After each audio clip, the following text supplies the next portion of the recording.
2. Uma forma simples de causar uma boa primeira impressão. Em uma festa de jantar em Nova York, um dos convidados, uma senhora que havia herdado dinheiro, estava disposta a causar uma impressão agradável em todos. Ela havia desperdiçado uma fortuna modesta em peles, diamantes e pérolas, mas não havia feito nada sobre o seu rosto. Ela irradiava amargura e egoísmo. Não percebia o que todos sabiam, especialmente que a expressão no rosto de uma pessoa é muito mais importante do que as roupas que a pessoa usa. Charles Schwab me contou que o seu sorriso valia $1 milhão. E provavelmente ele estava atenuando a verdade, porque a personalidade, o charme e a sua habilidade de fazer as pessoas gostarem dele eram quase que completamente responsáveis pelo seu sucesso extraordinário. E um dos fatores mais agradáveis em sua personalidade era o seu sorriso cativante.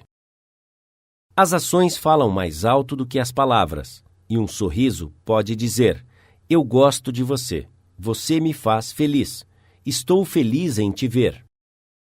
É por isso que os cachorros se dão bem. Eles estão tão felizes em nos ver que fazem de tudo para nos agradar. Então, naturalmente, estamos felizes em vê-los. O sorriso de um bebê produz o mesmo efeito. Você já esteve na sala de espera do consultório médico e olhou ao redor para ver os rostos tão carrancudos das pessoas aguardando o médico impacientemente? O Dr. Stephen K. Sproul, um veterinário em Raytown, Missouri, contou-nos sobre um dia típico de primavera, quando a sua sala de espera estava cheia de clientes, aguardando para vacinar os seus animais de estimação. Ninguém estava conversando, e todos provavelmente estavam pensando sobre uma dúzia de coisas que gostariam de estar fazendo, ao invés de perder tempo sentados naquela sala. Ele contou em uma de nossas classes. Havia 6 ou 7 clientes aguardando, quando uma jovem entrou com um bebê de 9 meses e um gatinho. Como por algum motivo de sorte, ela sentou-se próxima a um cavalheiro que estava mais do que enfurecido pela sua longa espera pelo serviço. Logo em seguida, o bebê simplesmente o olhou e deu um grande sorriso, tão característico dos bebês. O que foi que o cavalheiro fez? O que você e eu teríamos feito, é claro. Ele sorriu para o bebê. Logo, ele começou a conversar com a mulher sobre o seu bebê e sobre os seus netos. E, em seguida, toda a recepção estava participando, e o tédio e a tensão foram convertidos em uma experiência agradável e divertida. Um sorriso insincero? Não. Isso não engana ninguém. Nós sabemos que é mecânico e nós o ressentimos. Eu estou falando sobre um sorriso verdadeiro, um sorriso emocionante, um sorriso que vem de dentro, o tipo que teria um bom preço no mercado. O professor James V. McConnell, um psicólogo da Universidade de Michigan, expressou seus sentimentos sobre um sorriso. As pessoas que sorriem, ele disse, tendem a gerenciar, ensinar e a vender mais eficientemente e a criar filhos mais felizes. Há muito mais informações em um sorriso do que num olhar carrancudo. É por isso que a motivação é muito mais eficiente do que a punição, como técnica de ensino. A gerente de recursos humanos de uma grande loja de departamentos da Grande Nova York contou-me que ela preferia contratar um vendedor ou uma vendedora que ainda não tivesse concluído a escola se ele ou ela tivesse um sorriso agradável do que contratar um doutor em filosofia com um rosto carrancudo. O efeito de um sorriso é poderoso, mesmo quando não visto. Empresas telefônicas nos Estados Unidos têm um programa chamado de Poder Telefônico, oferecido aos funcionários que usam o telefone para vender os seus serviços ou produtos. Nesse programa, eles sugeriam que você sorrisse enquanto falasse ao telefone. O seu sorriso era percebido através da sua voz. Robert Cryer, gerente de um departamento de uma empresa de computação de Cincinnati, Ohio, contou-me como ele obteve sucesso ao encontrar o candidato certo para um cargo tão difícil de preencher. Eu estava desesperadamente tentando recrutar um PhD em ciência da computação para o meu departamento. Finalmente encontrei um jovem com as qualificações ideais, que estava concluindo o curso na Universidade de Purdue. Após diversas conversas telefônicas, fiquei sabendo que ele teve diversas propostas de trabalho de outras empresas, muitas delas maiores e mais conhecidas do que a minha. Fiquei feliz quando ele aceitou a minha proposta. Após começar o trabalho, perguntei-lhe por que ele havia aceitado a minha proposta acima das outras. Ele fez uma pausa por um momento e depois disse: "Eu acho que é porque os gerentes das outras empresas falavam ao telefone fria e comercialmente, de forma que me faziam sentir como outra transação de negócios." A sua voz parecia tão feliz em receber a minha ligação, como se você realmente quisesse que eu fizesse parte de sua organização. Você pode ter certeza que ainda estou atendendo o meu telefone com um sorriso. O presidente da diretoria de uma das maiores produtoras de borracha nos Estados Unidos contou-me que, de acordo com as suas observações, as pessoas raramente obtêm êxito, a não ser que se divirtam fazendo isso.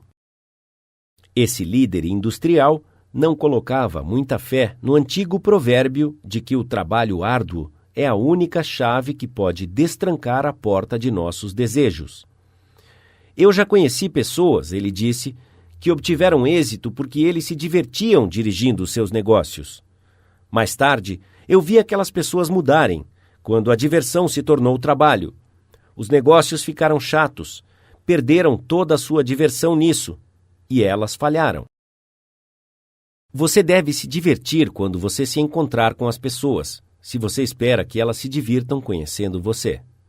Pedi a milhares de homens e mulheres de negócios para sorrirem para alguém a cada hora, por uma semana, e depois virem para a classe para falar sobre os resultados. Qual foi o resultado? Vamos ver. Aqui está uma carta de William B. Steinhardt, um corretor de Nova York. O seu caso não é isolado. De fato, é típico de centenas de casos. Estou casado há mais de 18 anos, escreveu o Sr. Steinhardt, e em todo esse tempo eu raramente sorri para minha esposa, ou falei-lhe uma dúzia de palavras, do momento em que eu me levantava até o momento em que estivesse pronto para ir à empresa. Eu era um dos piores resmungões que já andaram pela Broadway. Quando você me pediu para dar uma palestra sobre a minha experiência com sorrisos, pensei em experimentar isso por uma semana. Então, na manhã seguinte, enquanto penteava o meu cabelo, olhei para o meu rosto carrancudo no espelho e disse a mim mesmo: "Bill, você vai tirar essa expressão de mau humor desse seu rosto triste hoje. Você vai sorrir. E você vai começar agora mesmo." Enquanto eu estava tomando o meu café da manhã, saudei a minha esposa com um "bom dia, meu bem", e sorri enquanto dizia isso. Você me avisou que ela poderia ficar surpresa. Bem, você subestimou a sua reação. Ela ficou perplexa. Ela estava chocada. Falei-lhe que no futuro ela poderia esperar isso com mais frequência, e eu continuei a fazê-lo a cada manhã. Essa minha mudança de atitude trouxe mais felicidade ao nosso lar em 2 meses, desde que eu comecei, do que em todo o ano passado. Quando eu saio para o trabalho, eu cumprimento o ascensorista no elevador do apartamento com um bom dia e um sorriso. Eu cumprimento o porteiro com um sorriso. Eu sorrio para o caixa no metrô quando eu peço o meu troco. Enquanto estou no chão da bolsa de valores, eu sorrio para as pessoas que até então não tinham me visto sorrir. Logo, verifiquei que todos estavam sorrindo para mim. Eu trato aqueles que vêm a mim com reclamações ou descontentamentos de uma forma divertida.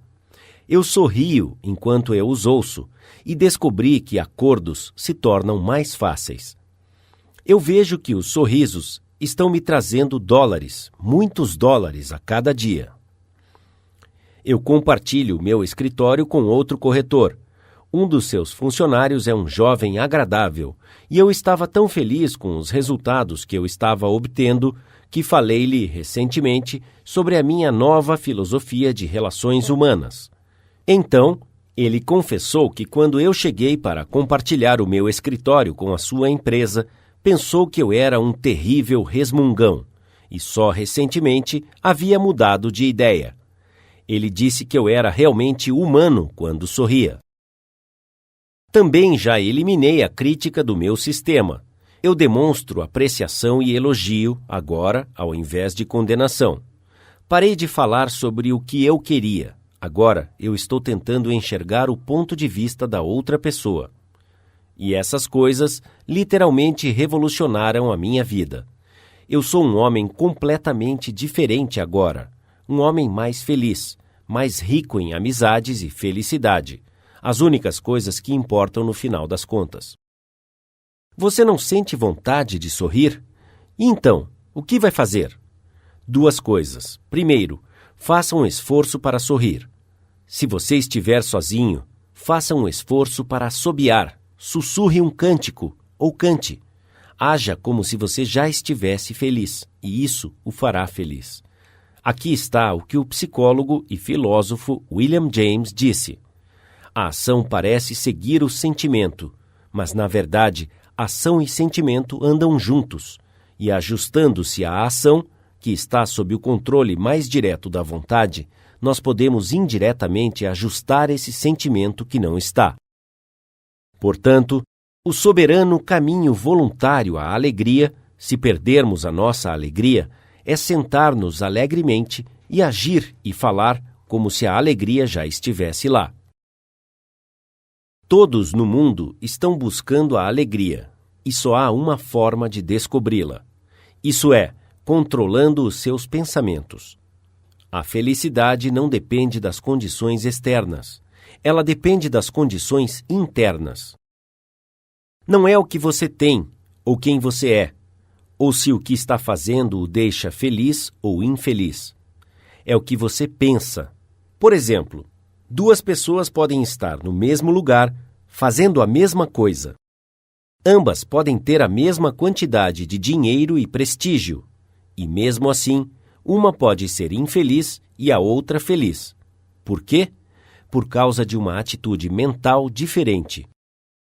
Já vi tantos rostos felizes entre camponeses pobres, trabalhando com as suas ferramentas primitivas, no calor escaldante nos trópicos, quantos vi em escritórios com ar-condicionado em Nova York, Chicago ou Los Angeles.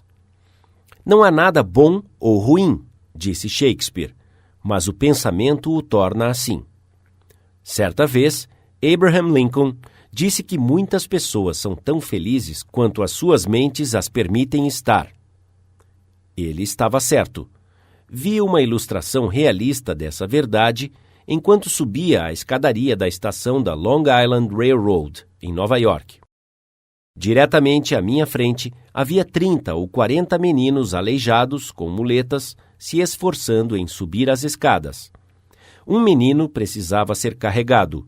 Fiquei surpreso com as suas risadas e a sua satisfação. Falei ao senhor responsável pelos meninos. Ah, sim, ele disse. Quando um menino percebe que ficará aleijado por toda a vida, primeiro ele fica chocado, mas depois disso ele aceita o seu destino e depois se torna feliz como os meninos normais. Senti vontade de tirar o chapéu para aqueles meninos. Eles me ensinaram uma lição que espero nunca esquecer. Trabalhar sozinho em uma sala fechada de um escritório não apenas é solitário, mas nega às pessoas a oportunidade de fazer amigos com outros funcionários da empresa. Senhora Maria Gonçalves, de Guadalajara, México, tinha esse trabalho. Ela invejava compartilhar a amizade das outras pessoas na empresa quando ela as ouvia conversar e rir. Quando passava por elas no corredor, durante as primeiras semanas de trabalho, ela timidamente virava o rosto. Após algumas semanas, ela disse a si mesma: Maria, você não espera que estas mulheres venham conversar com você. Você deve ir ao seu encontro.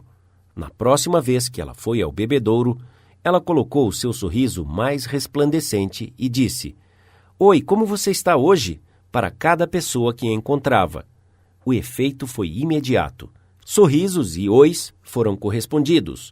O corredor parecia mais brilhante, o trabalho mais amigável. Relacionamentos se desenvolveram e alguns se tornaram amizades. O seu trabalho e a sua vida se tornaram mais agradáveis e interessantes. Ouça atentamente esse conselho sábio do ensaísta e editor Elbert Hubbard, mas lembre-se, ouvindo-o não fará nenhum bem a não ser que você o aplique. Sempre que você sair, levante o queixo, carregue a coroa de sua cabeça bem alto e encha os pulmões completamente. Beba a luz do sol, cumprimente os seus amigos com um sorriso e coloque a sua alma em cada cumprimento de mão. Não tenha medo de ser incompreendido e não perca nenhum minuto pensando sobre os seus inimigos. Coloque em sua mente exatamente o que você gostaria de fazer e então, sem mudar de rumo, você irá diretamente para o alvo. Pense em coisas grandes e esplêndidas que você gostaria de fazer e então, com o passar dos dias, você se encontrará inconscientemente aproveitando as oportunidades necessárias para o cumprimento de seu desejo, assim como o inseto coral tira da maré, que está subindo, o elemento que precisa. Imagine em sua mente a pessoa mais capaz, útil e sincera que você deseja ser, e o pensamento que você tem te transformará a cada hora naquela pessoa em particular. O pensamento é supremo. Preserve uma atitude mental correta, a atitude de coragem, franqueza e de bom ânimo. Pensar corretamente é ser criativo. Todas as coisas vêm através do desejo, e cada oração sincera é respondida. Nós nos tornamos naquilo em que nossos corações estão fixados. Levante o queixo e mantenha a coroa da sua cabeça erguida. Somos deuses em uma crisálida. Os antigos chineses foram muito sábios, sábios nas coisas deste mundo, e eles tinham um provérbio que você e eu deveríamos recortar e colar dentro de nossos chapéus. O ditado diz: um homem sem um rosto sorridente não deve abrir uma loja. O seu sorriso é uma mensagem de sua boa vontade. O seu sorriso ilumina a vida de todas as pessoas que o veem. Para uma pessoa que já viu uma dúzia de pessoas se franzirem com expressões de mau humor ou virarem os seus rostos, o sorriso no seu rosto é como o sol rompendo pelas nuvens. Especialmente quando esta pessoa está sob pressão de seus chefes, seus clientes, seus professores, pais ou filhos, um sorriso pode ajudá-la a perceber que tudo não está perdido, que existe alegria no mundo. Há alguns anos, uma loja de departamentos na cidade de Nova York, em reconhecimento às pressões enfrentadas pelos vendedores durante a corrida do Natal, presenteou os leitores de suas propagandas com a seguinte filosofia simples: o valor de um sorriso no Natal. Não custa nada, mas cria muito. Ele enriquece aqueles que o recebem, sem empobrecer aqueles que o dão. Acontece rapidamente e a sua memória às vezes dura para sempre. Ninguém é tão rico que pode viver sem ele, e ninguém tão pobre, mas que se torna rico pelos seus benefícios. Ele cria felicidade no lar, promove a boa vontade numa empresa e é um sinal entre amigos. É um descanso aos cansados, como a luz do dia aos desencorajados, como a luz do sol aos tristes, e o melhor antídoto da natureza para a confusão. Mas não pode ser comprado, mendigado, emprestado ou roubado, porque é algo que não tem nenhum valor a alguém até que seja dado. E se durante a corrida de última hora no Natal, alguns de nossos vendedores estiverem muito cansados para lhe dar um sorriso, podemos pedir que você deixe um dos seus? Porque ninguém precisa de um sorriso tanto quanto as pessoas que não têm mais nenhum para dar. Princípio 2. Sorria.